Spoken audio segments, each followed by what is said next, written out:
Þá komið hann í Steinunni Bergmann, hún með BA-próf í uppeldis- og menntunarfræðum, starfsréttindi í félagsráðgjöf og MPA í opinberri stjórnsýslu og diplómanám í barnavernd. Steinunn, hún hefur starfað sem sérfræðingur á Barnaverndarstofu og hjá Reykjavíkurborg og ætlar að fræða okkur aðgerðir stjórnvalda til stuðnings börnum og fjölskyldum þeirra síðastlína áratugi, hvað hefur verið gert og hvað má gera betur. Gjör svo vel, Steinunn.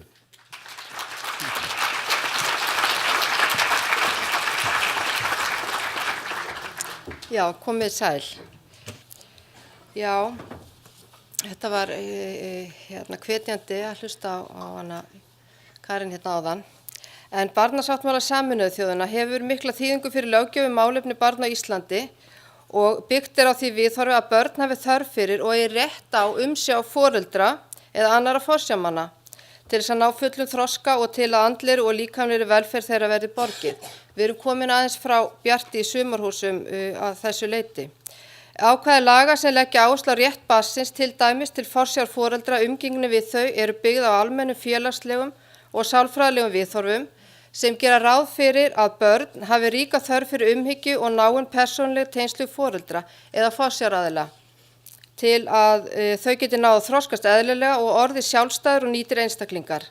En samkvæmt 9. grein Barnasáttmálans eiga börn rétt á að vera ekki skilin frá foreldrum sínum nema ef velferð þeirra verði ekki tryggð með öðru móti og börn sem alast ekki upp hjá báðum foreldrum eiga rétt á að umgangast þá báða reglulega nema það sé andstætt hagsmunum þeirra.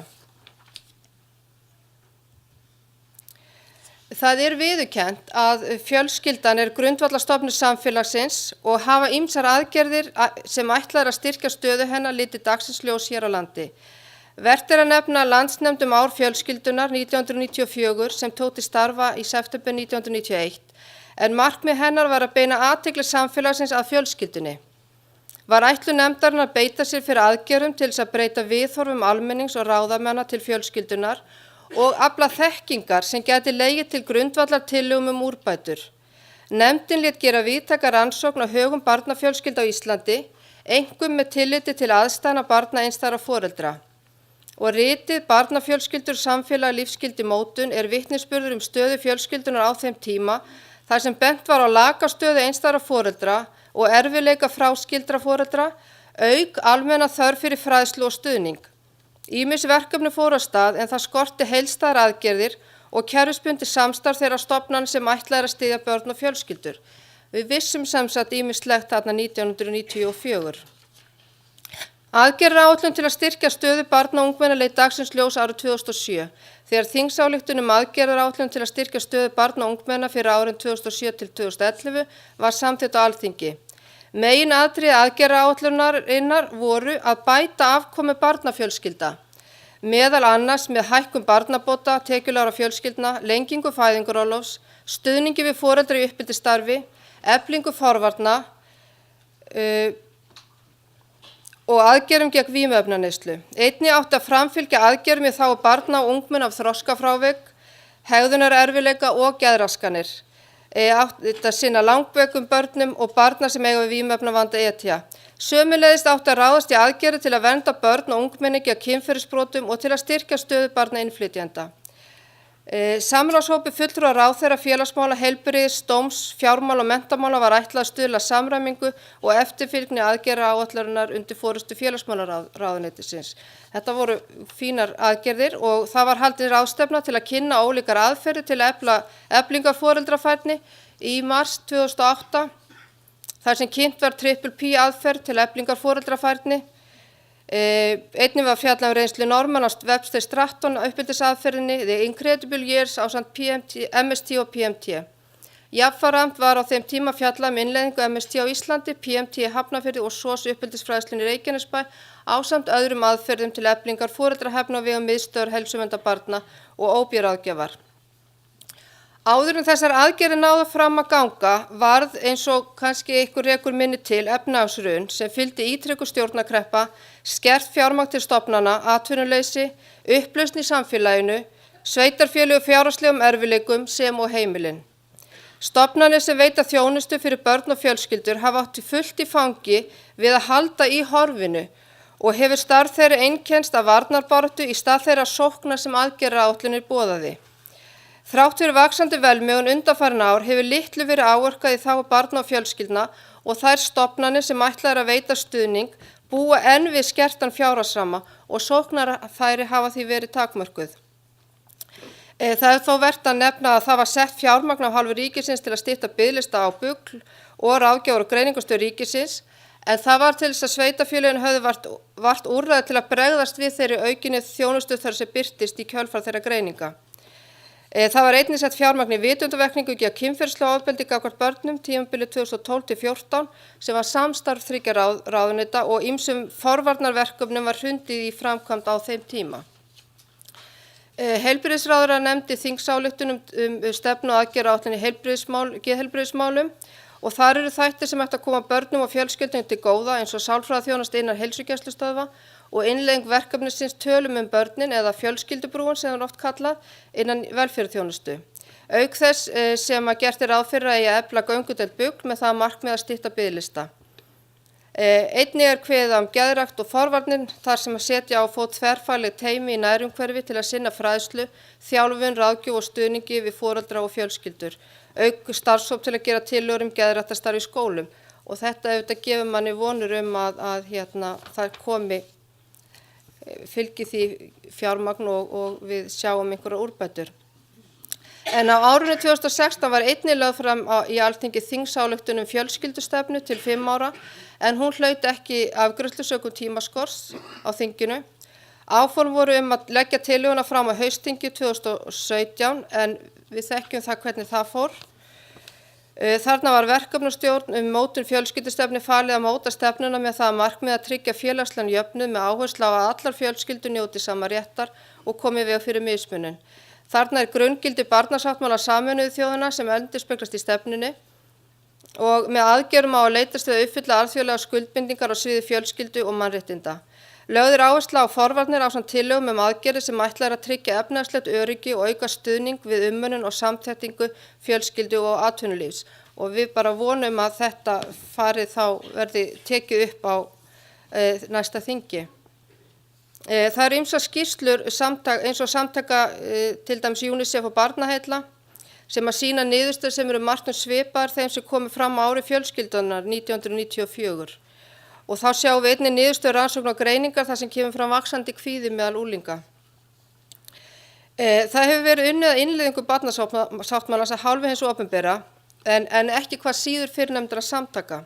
Hér er verk að vinna en með lögfestingu barnasáttmálans árið 2013 hefur Ísland skuldbundið sig til að fara í öllu eftir ákvæðum sáttmálans.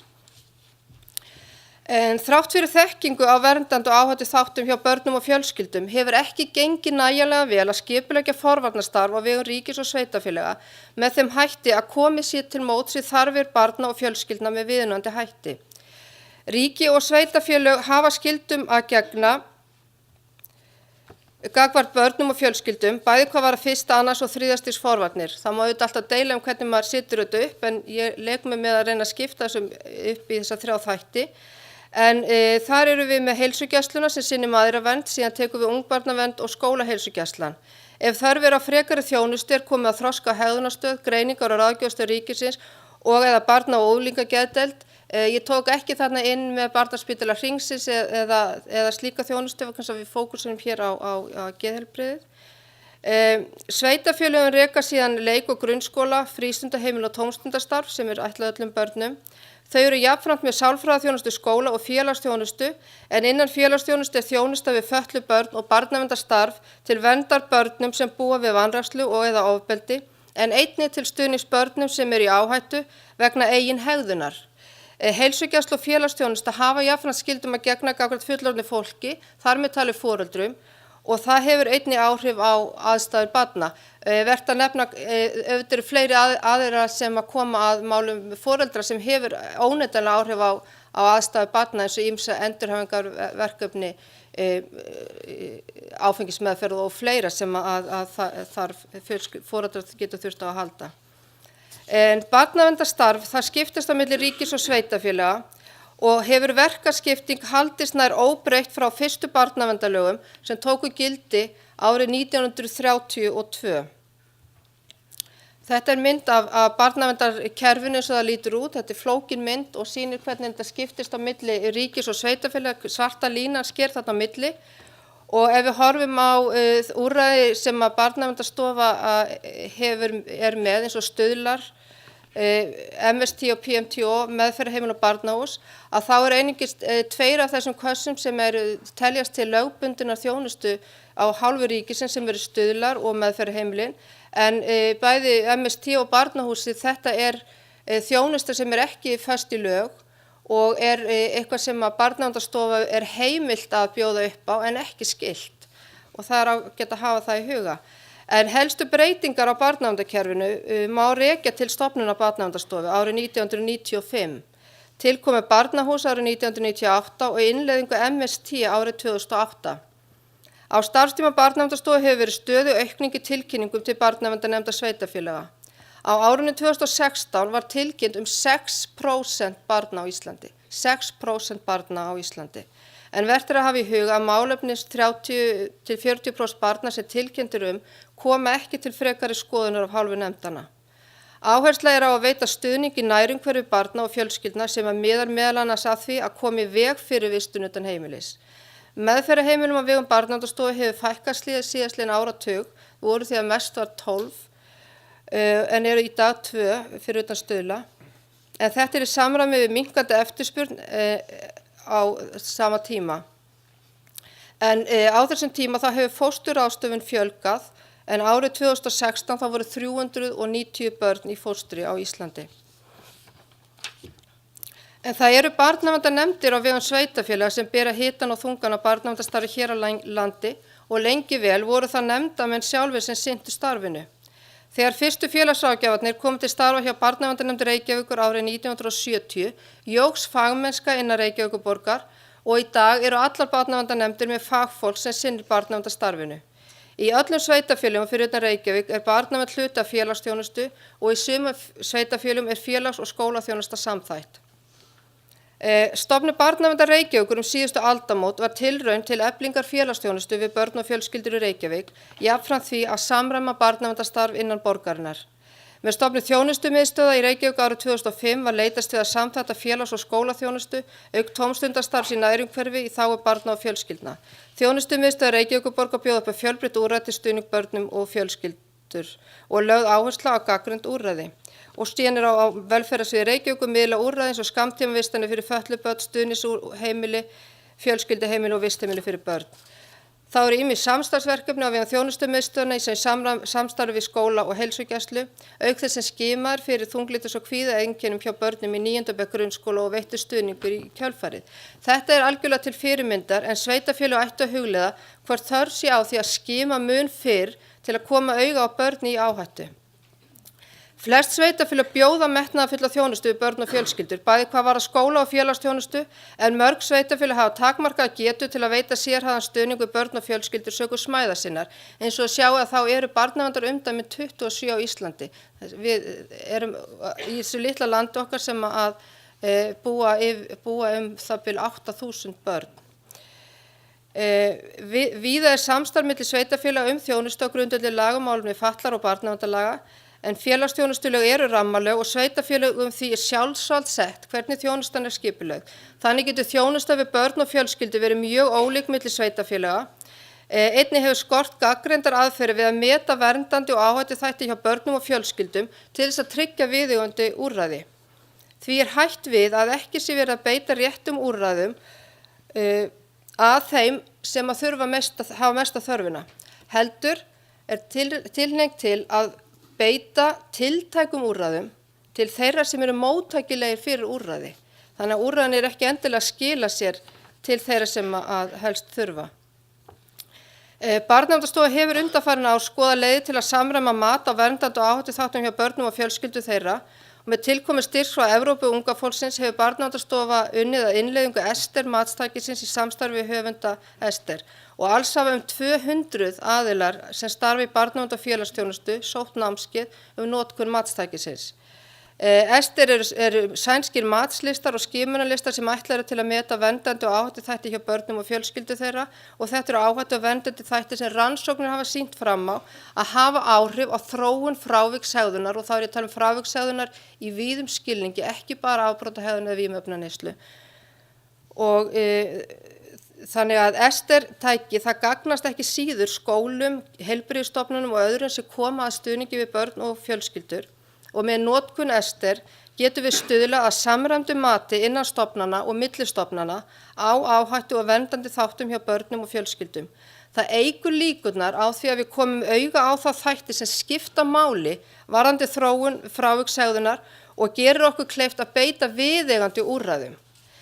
Það skortir ennþá skipulagt samstarf milli þeirra stofnana sem koma að þjónustu við börn og fjölskyldur og það eru margir sem falla milli kerfa. Á heilsugæslunni er nýbúið að ráða sálfræðinga en það vantar félagsráðgjafa og fleiri fagstéttir til að sinna heildstæðri grunnþjónustu. Sama má segja skólana, þar vantar félagsráðgjafa aðra fagstéttir til að tryggja viðeigandi þjónustu í skóla án aðgreiningar. Erfitt fyrir foreldra að átta sig á því hvert þeir að leita eftir stuðningi og algengt að þeir leita of seint eftir aðstoð, þannig að vandinn verður flókin úrlausnar. Starfsfólk stofnana er undir miklu álagi og hætta á að verkefni séu skilgreind í burtu í stað þess að leita lausna. Börn fara á biðlista, þannig er líklegt að vandinn magnast og þegar kemur að þjónustunni þá þarf ítarlegri úrræði. Og í sömu tilvikum þá gefast foreldrar upp og óska eftir því að aðrir taki við umönnun barnsins sem að getur haft alvarlegar afleiðingar fyrir barnið. Það getur verið mjög flókið að meta hvort að ákveðna atriðir varða umönnun og aðbúnað barna gerir það að verkum að fjalla eigi mál barnsins sem barnaverndarmál með þeim skyldum og heimildum opinberra aðila sem það felur í sér eða hvort sé að ræða mál sem fjalla eigi með hliðsjón af öðrum lögum eins og barnalögum, lögum með félagsþjónustu sveitarfélaga, lögum með málefni fatlaðra eða lögum grunnskóla. Ástæða fyrir því að mikilvægt er að skilgreina barnaverndarmál sérstaklega eru fyrst og fremst tvær. Í barnaverndarlögum eru skýr ákvæði þau réttindi og skyldur sem nefndin hefur þegar verið er að fjalla barnaverndarmál, málsmeðferð sem ber að fara eftir og nokkur þeirra stuðningsúrræða sem eiga að standa til boða. Þessi réttindi og skyldur eru ekki til staðar í öðrum lögum og þetta undirstrikar þá sérstöðu sem barnaverndarmál hafa miðað við mál sem verið er að fjalla á öðrum grunni, svo sem lög félagsþjónustu sveitarfélaga. Ofbeldi gagnvart börnum hefur hlotið aukna athygli undanfarin ár og það fara af stað forvarnastarf og ýmsar aðgerðir. Eitt nýlega að nefna útgáfa bókarinnar Illi kallar árið 2010, hópmeðferð á vegum barnaverndarstofu fyrir börn sem búa við heimilisofbeldi árum 2010-12, tilraunaverkefni barnaverndarstofu vegna heimilisofbeldis 2011-13, samstarf lögreglu og félagsþjónustu á Suðurnesjum frá 2013 og samstarf lögreglu og Reykjavíkurborgar frá 2015 og samstarf lögreglu og fleiri sveitarfélaga sem hefur fylgt í kjölfarið. Þá hefur vitundarvakning 3 ráðuneyti haldið áfram með nokkur verkefni sem ætlað til forvarnar. En það er fleiri kemur til en ofbeldi en vanræksla gagnvart börnum á sér margvíslegar rætur og hefur alvarlegar afleiðingar fyrir börnin eins og lýst var hér á áðan. Því er mikilvægt að leita leiða til að koma í veg fyrir vanrækslu gagnvart börnum og það er grundvallaratriði að skilja hvað það er sem einkennir foreldrar sem vanrækja börn sín, vegna þess að engir foreldrar ætla sér viljandi að vanrækja börn sín. Foreldrar vilja börnum sínum alltaf besta. Líðan foreldra tengist svo getu þeirra til að mæta þörfum barna sinna. Með því að efla foreldrahæfni og styðja parsambandið er hægt að auka möguleika barnsins á öruggri og ánægjulegri barnæsku. Því þarf að auka þekkingu foreldra, efla nærumhverfi þeirra og hvetja þá til að láta til sín taka í samfélaginu. Það er nauðsynlegt að tryggja börnum og fjölskyldum aðgang að almennu þjónustu með lágan þröskuld varðandi aðgengi. Þjónustan þarf að byggja á heilsueflingu og snemmtækri íhlutun í anda fjölskyldumiðstöð sem starfræktar eru á Norðurlöndunum, þannig við höfum módelið til staðar. Vert er að hafa í huga framtíð hvers samfélags ræðst af hæfni þess til að stuðla að heilbrigðum þroska næstu kynslóðar. Fyrstu æviárin leggja grunninn að lífsgæðum barna og fullorðins lífi en fyrsti 1001 dagurinn í lífi barna er tímabil mikilla breytinga. Rannsóknir hafa varpað ljósi á það hvernig barnsheilinn er innstiltur og þörf fyrir ást og umhyggju. Ef þessum þörfum er ekki fullnægt verða börn fyrir skaða sem hefur áhrif ævilangt. Ef ekki er brugðist við núna mun það hafa áhrif á þessa kynslóð barna og ungs fólks og einnig þá næstu. Þjónusta við börn og fjölskyldur ofbrotakennt og fjármagni gjarnan sáldrað til þeirra sem ná eyrum ráðamanna. Það þarf samhæfðar aðgerðir til að ná árangri. Samstarfi þarf að ná í gegnum allt kerfið, frá ráðuneytum, niður stofnanir og til þeirra sem þurfa þjónustuna. Opinbera kerfi hefur tilhneigingu til að takast á við verkefni með því að hver stofnun bregst við vanda einstaklinga. Þær vita hver af annari og stundum samstarfi með einstakamál en talsvert skortir á skipulagt samstarf. Og ég ætla ekki að draga úr því að það vera að vinna mjög gott starf hjá stofnunum samfélagsins hverju og einni. En ég tel mikilvægt að koma á kerfisbundnu samstarfi milli fagfólks í barnavernd, félagsþjónustu, skóla og heilsugæslu, auk annarra stofnana og fagaðila sem koma að málefnum barna og fjölskyldna, ásamt foreldrum og börnum eftir atvikum út frá aldri. Þessir aðilar búa yfir þekkingu, úrræðum og tengslum sem hinir hafa ekki. Því nauðsynlegt að leggja saman og þannig ná við raunhæfum lausnum. Höfum í huga að foreldrar bera hitann og þungan og uppeldi barna og þeir eru sérfræðingar varðandi sitt barn og þess vegna grundvallaratriði að efla hæfni þeirra. Jafnframt þarf að tryggja samfélagslegan stuðning á öllum sviðum og snemmtæk úrræði fyrir börn og fjölskyldur þar sem þeirra er þörf. Þverfaglegt samstarf innan og milli stofnana krefst skipulagningar og tíma en ég tel að þegar til lengri tíma litið muni það skila sér í bættri stöðu barna og fjölskyldna á Íslandi. Þannig að við öll sem vinnum í þessu kerfi, við höfum verk að vinna og við verðum að snúa bökum saman og vinna þetta í sameiningu. Þannig náum við árangri. Takk fyrir.